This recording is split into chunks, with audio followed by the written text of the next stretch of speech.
penyuka celana pendek. Kemarin mewawancarai Dila Anindita Diamond tahun 2012 dengan NIM 182120112.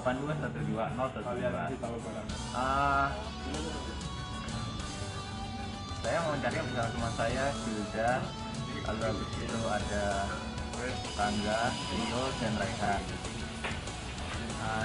Kak Dila Anindita ini punya kodenya standby-nya Lili Daki. Lili Daki itu berasal dari nama akun baru temannya yang bernama Nesya.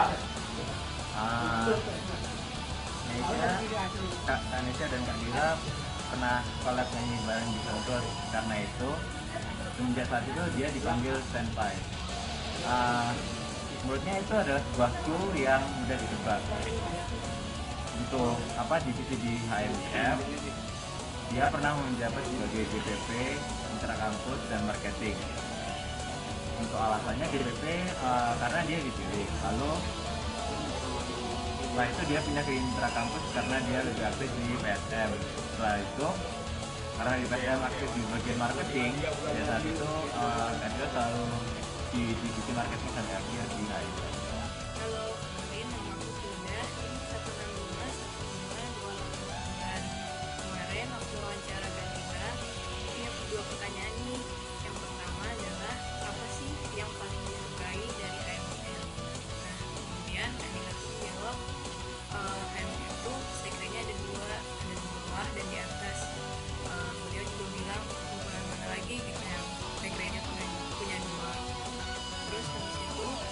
Diceritain tuh tentang kisah hidupnya Kak. Nah, dari situ aku punya pertanyaan, apa sih tujuan hidupnya Kak Dila? Nah, kemudian Kak Dila tuh jawab kalau misalkan dia pengen masuk kuliah, terus habis itu yang kedua pengen meninggalkan jejak-jejak yang baik di ITB.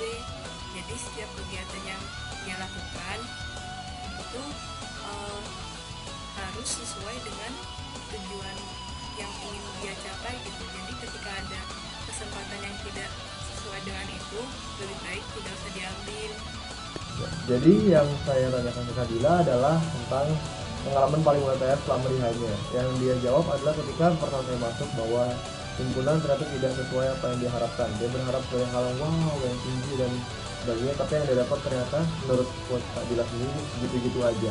Namun yang paling WTF selain itu adalah yang natural yang ada di dalam himpunan. Ternyata itu sangat-sangat luas dan benar-benar dapat berguna bagi kita, baik di saat kita kuliah atau ntar untuk kedepannya. Jadi Kak Dila bilang ke kita untuk memanfaatkan network tersebut untuk keuntungan kita dan untuk mencapai tujuan yang kita inginkan. Nggak terlalu berhati-hati dulu gitu. Jadi gitu. Hati-hati dulu.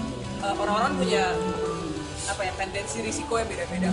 Ada orang yang suka ngambil risiko, ada yang suka ngambil risiko. Menurut gue tuh pas perfectly fine.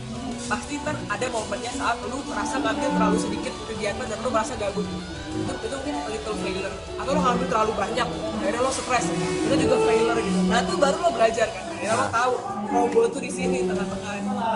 Kayak gue tuh awal-awal UTB kan, gue tarti doang kan. Nah itu mah. Jadi kayak hidup gue masih di sini, risikonya kagak ada. Terus abis itu gue ngambil kebanyakan aktivitas aja. Sampai akhirnya gue dapet yang hidup di sini. Jadi gue udah nyaman gitu. Yuk. Halo semuanya. Saya Rio di Putra Perkasa, NIM 1651587. Di sini saya akan menjabarkan tentang apa yang saya dapat dari Kak Dila, dan yang saya tanyakan itu adalah apa kegiatan positifnya di luar HMIF.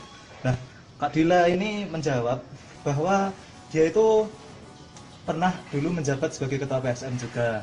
Nah, selain itu dia juga ikut Leaders for Indonesia. Nah, selain itu lagi, dia itu pokoknya pengen bahwa dia itu bisa memberikan timbal balik untuk Indonesia. Nah, selain itu dia itu juga magang di Line dan IBM seperti itu. Nah, satu lagi, di akhir wawancara saya dengan Kak Dila itu memberikan pesan untuk Enigma.